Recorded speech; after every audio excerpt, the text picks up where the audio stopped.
Una chiara distinzione tra il pane fresco e quello riscaldato. È ciò che prevede oggi la nuova legge regionale che al riguardo fissa norme e criteri volti a tutelare il pane di giornata realizzato secondo la tradizione artigiana.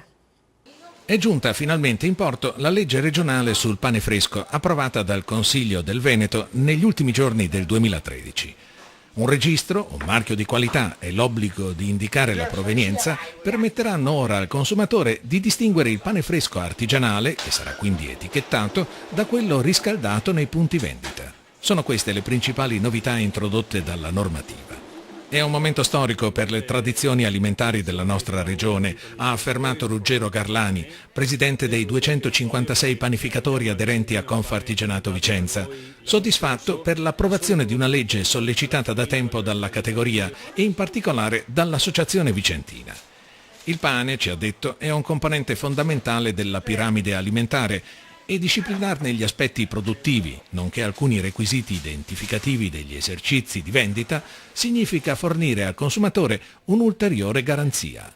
È necessario che egli possa sapere se e quando sta acquistando in un vero panificio, cioè in una bottega ove, a partire dall'impasto, si esegue l'intero ciclo produttivo nell'arco della giornata.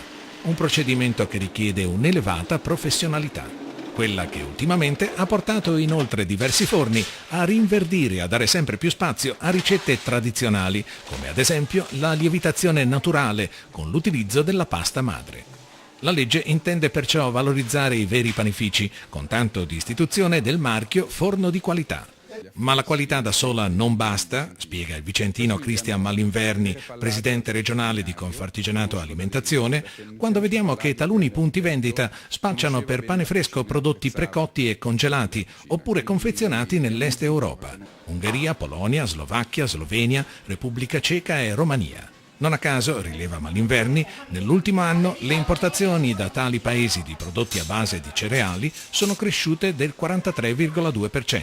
La legge regionale fa finalmente chiarezza e darà nuovo slancio alla produzione 100% Made in Italy, salvaguardando il lavoro e rafforzando una filiera importante per il nostro paese.